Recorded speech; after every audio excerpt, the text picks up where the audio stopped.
शिशु भाई बहन मैंने गणित काल मान को स्वागत आम समय जानवर गणित करदे सब तक 4 नंबर आ 5 नंबर 5 नंबर टे बुझे दो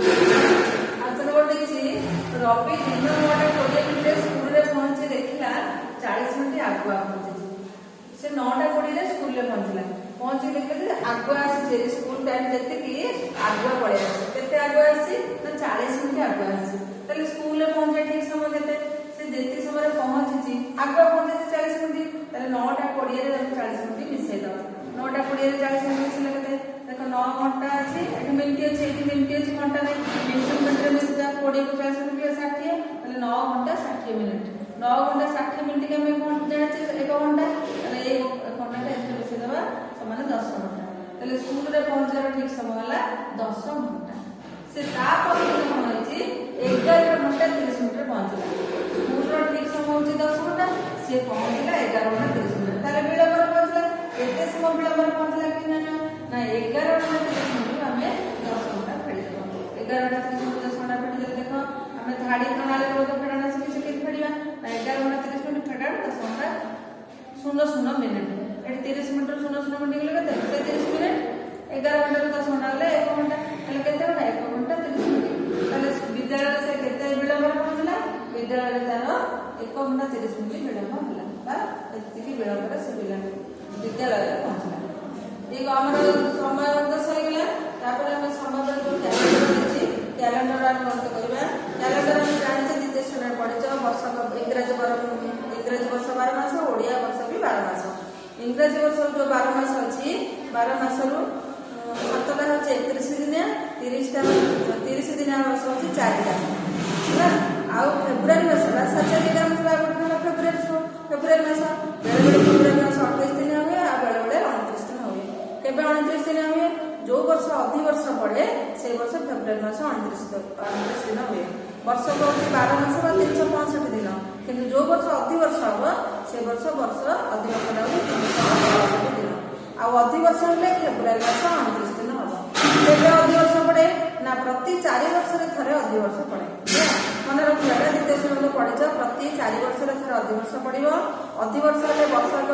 दिन 366 दिन होइबो आ जो वर्ष अधि वर्ष पड़िबो से वर्ष फेब्रुआरी मास 29 दिन हबो ताले मन रखले हमें 31 दिन मास होची 7 टा 30 दिन मास होची 4 टा आ फेब्रुआरी मास 28 दिन बा 29 दिन होय हला कोठी लेके मते मन रखबो समस्ते हमें गोटे फेब्रुआरी मास रो कैलेंडर वाला जे देखबा फेब्रुआरी मास रो कैलेंडर प्रस्तुत हमें कैलेंडर प्रस्तुत कला प्रस्तुत जतले करबा हमें एकोटिया 11 में 7 टा नबो एकोटिया 11 में 8 टा हम देखो एते लंबा रे हमें 11 1 2 3 4 5 6 7 17 11 टा किंतु एमितिया 11 8 टा डाले 1 2 3 4 5 6 7 8 मन रखा जे कोन से कैलेंडर प्रस्तुत लाले एकोटिया 7 11 टा में एमितिया 8 11 टा 8 11 टा पे कोन होइला ए गोटे एकोटे बरे साथे 12 गुणकर ना लिखवा प्रथम बार होचे हम रविवार रविवार सोमवार मंगलवार बुधवार गुरुवार शुक्रवार शनिवार 12 गुणकर ना लिखले से हम कोइ शुक्रवार 1 तारिख पडियो तेनु हम शुक्रवार 1 तारिख लिखले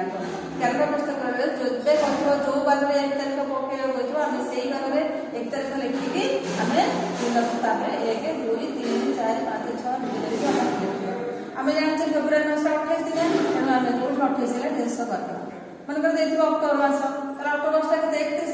31 दिन शेष करियो हला एटा जे फेब्रुआरी मास अछि मोर अछि हम फेब्रुआरी मास 28 दिन हम फेब्रुआरी शुक्रवार होछि 1 तारिख पकेले करके तापर तम लिखि दबा 1 2 3 4 5 6 7 8 9 10 11 12 13 14 15 16 17 18 19 20 21 22 23 24 25 26 27 28 फेब्रुआरी मासटा 28 दिन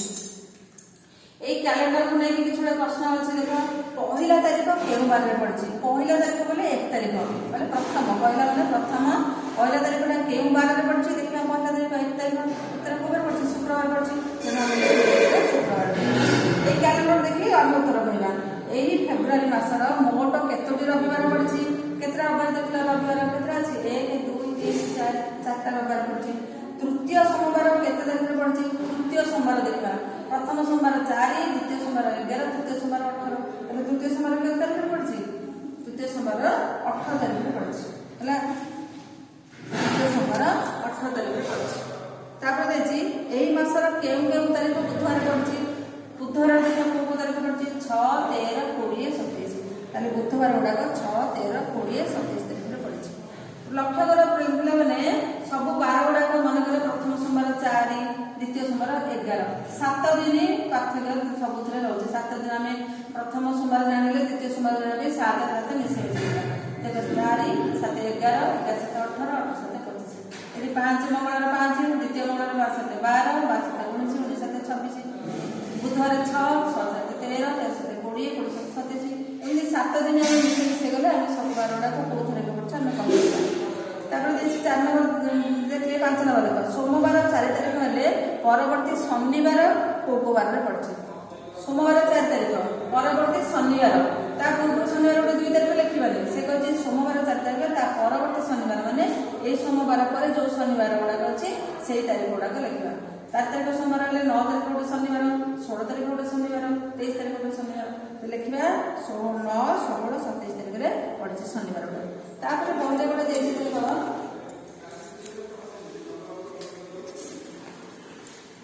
ବହିରେ ଆମେ ଫେବୃଆରୀ ମାସ କ୍ୟାଲେଣ୍ଡରଟା କଲେ ଏପ୍ରିଲ ମାସର କ୍ୟାଲେଣ୍ଡର ଦେଖ ଦେଇଛି। ଏଠି ଦେଇଛି କ୍ୟାଲେଣ୍ଡରଟା ଆମକୁ ଦେଇଦେଇଛି ଏପ୍ରିଲ ମାସ ଆମେ ଜାଣିଛେ 30 ଦିନିଆ, 30 ଦିନରେ ଶେଷ ହେଇଯାଇଛି। ତାପରେ ଏଇ ଯୋଉ କ୍ୟାଲେଣ୍ଡର ଦେଖିକି ଉତ୍ତର ଦିଆଯାଇଛି ଏଇ ପ୍ରଶ୍ନ ଗୁଡାକ ଦେଇଛି। ଏଇ ପ୍ରଶ୍ନ ଗୁଡା ସମସ୍ତେ ନିଜେ ନିଜେ କରିବେ। ଏଇ ମାସରେ ମୋଟରେ କେତୋଟି ରବିବାର ପଡିଛି, ରବିବାର ଗଣିକି ଲେଖିଦେବା 1, 2, 3, 4। ସେ ଦେଇଛି ଏଇ ମାସରେ ଦ୍ୱିତୀୟ ବୁଧବାର କେଉଁ ତାରିଖରେ ପଡିଛି, ଦ୍ୱିତୀୟ ବୁଧବାର ଏଇଟା ପ୍ରଥମ, ଦ୍ୱିତୀୟ ବୁଧବାର 10 ତାରିଖରେ ପଡିଛି। ତାପରେ ଏଇ ମାସର ଶେଷ ରବିବାର କେଉଁ ତାରିଖରେ ପଡିଛି, ଶେଷ ରବିବାର 28 ତାରିଖ ପଡିଛି। ତାପରେ ଦେଇଛି ଗୁରୁବାର 1 ତାରିଖ ନେଇ ଅକ୍ଟୋବର ମାସ କ୍ୟାଲେଣ୍ଡର 2020 ପ୍ରସ୍ତୁତ କର। ଗୁରୁବାର 1 ତାରିଖ ଆମେ ଯୋଉ କ୍ୟାଲେଣ୍ଡର ବତେଇଲି ଏଠି ଶୁକ୍ରବାର 1 ତାରିଖ ଅଛି, ତମେ ଅକ୍ଟୋବର ମାସ ଉପରେ ଲେଖିବ। ଗୁରୁବାର ଏଠି ଗୁରୁବାର 1 ତାରିଖ ଲେଖି କ୍ୟାଲେଣ୍ଡର ପ୍ରସ୍ତୁତ କରିବ। ଅକ୍ଟୋବର ମାସ କେତେ ଦିନ 31 ଦିନ, ତେଣୁ 31 ତାରିଖ ଯାଏଁ କରିବ, ଗୁରୁବାରକୁ ନବ 1 ତାରିଖ ହେଲା। ସେଇଭଳି ଗୋଟେ କ୍ୟାଲେଣ୍ଡର ପ୍ରସ୍ତୁତ କରିକି ମତେ ପଠେଇବ, ମୁଁ ଦେଖିବି ତମର କ୍ୟାଲେଣ୍ଡର ଠିକ ଅଛି କି ନାହିଁ। ତାପରେ ଦେଇଛି ମଧ୍ୟ ଗୋଟେ ଶୁକ୍ରବାରକୁ 3 ତାରିଖ ନେଇକି ଜୁଲାଇ ମାସ 2020 କ୍ୟାଲେଣ୍ଡର ପ୍ରସ୍ତୁତ କର। ଏଇ କ୍ୟାଲେଣ୍ଡର ଗୋଟେ ଆଉ ଅକ୍ଟୋବର ମାସର କ୍ୟାଲେଣ୍ଡର ଗୋଟେ ଦିଟା ଯାକ ପ୍ରସ୍ତୁତ କରି ମତେ ପଠେଇବ। ଜୁଲାଇ ମାସ ବି 31, ଅକ୍ଟୋବର ବି 31। ଏଠି ଦେଇଛି ଗୋଟିଏ ମାସର ଦ୍ୱିତୀୟ ବୁଧବାର 9 ତାରିଖ ହେଲେ ସେଇ ମାସର 1 ତାରିଖ କେଉଁ ବାରେ ପଡିଥିଲା। ଦ୍ୱିତୀୟ ବୁଧବାର ହେଉଛି 9 ତାରିଖ, ତାହେଲେ ପ୍ରଥମ ବୁଧବାର କେବେ, ମୁଁ କହିଛି 7 ମିଶେଇ ଗଲେ ଆଗ ବୁଧବାର ଗୁଡ଼ା ଜାଣିବା। ଏଠି ଦ୍ୱିତୀୟ ବୁଧବାର 9 ତାରିଖ ହେଲେ ପ୍ରଥମ ବୁଧବାର କେତେ, ଆମେ 7 ଫେଡ଼ିଦେବା। ପ୍ରଥମ ବୁଧବାର ହେଲା 9 ରୁ 7 ଗଲେ 2, ତାହେଲେ ପ୍ରଥମ ବୁଧବାର କେତେ ପଡୁଛି 2 ତାରିଖରେ। ସେ କହିଛି ଦ୍ୱିତୀୟ ବୁଧବାର ଯଦି 2 ତାରିଖ 1 ତାରିଖଟା କି ବାରେ ପଡ଼ିବ ନା ମଙ୍ଗଳବାର। ସେ କହୁଛି 1 ତାରିଖ କି ବାରେ ପଡୁଛି ନା ମଙ୍ଗଳବାର ଲେଖିବା। ତାପରେ ତ କ୍ୟାଲେଣ୍ଡର ପ୍ରସ୍ତୁତ କରିବ। ତାପରେ ଗୋଟିଏ ମାସରେ ତୃତୀୟ ଗୁରୁବାର 17 ତାରିଖ ପଡ଼ିଥିଲେ ସେଇ ମାସର ପ୍ରଥମ ଗୁରୁବାର କେଉଁ ତାରିଖରେ ପଡ଼ିଥିଲା। ଦେଖ ତୃତୀୟ ଗୁରୁବାର ହେଉଛି 17 ତାରିଖ, ତୃତୀୟ ଗୁରୁବାର 17 ତାରିଖ ହେଲେ ଦ୍ୱିତୀୟ ଗୁରୁବାର କେବେ ହେବ ନା 17 ରୁ 7 ଗଲେ 10, ପ୍ରଥମ ଗୁରୁବାର କେବେ ସେ ପ୍ରଥମ ପଚାରିଛି, ପ୍ରଥମଟା 10 ରୁ 7 ଗଲେ 3, ତାହେଲେ ପ୍ରଥମ ଗୁରୁବାର 3 ତାରିଖ ପଡ଼ିବ। ମୁଁ ଉତ୍ତରଟା କହିଦେଲି, ତମେ ଏଇ ଫାଳଟା ଘରେ କାମ ଦେବି, ତମେ ଏଇ ଫାଳରେ ସବୁ ଉତ୍ତର ଗୁଡ଼ାକ ଲେଖିବ, କ୍ୟାଲେଣ୍ଡର ଲେଖିବ, ଉତ୍ତର ଗୁଡ଼ା ଲେଖିବ। ଆଉ ଯୋଉ କ୍ୟାଲେଣ୍ଡର ପ୍ରସ୍ତୁତ କରିଦେଉଛି ସବୁ ଖାତାରେ କରିବ, ମୁଁ ମୋ ପାଖକୁ ପଠେଇବ। ସ୍କୁଲ ଖୋଲିଲେ ମଧ୍ୟ ମୁଁ ସେଇ ମୋ ଖାତାରେ ସେଇ କ୍ୟାଲେଣ୍ଡର ଗୁଡ଼ାକ ଦେଖିବି। ତେଣୁ ସମସ୍ତେ ଖାତାରେ ଏଇ କ୍ୟାଲେଣ୍ଡର ଗୁଡ଼ାକ ନିଜେ ନିଜେ ପ୍ରସ୍ତୁତ କରିବ, ମୋ ପାଖକୁ ପଠେଇବ। ଧନ୍ୟବାଦ।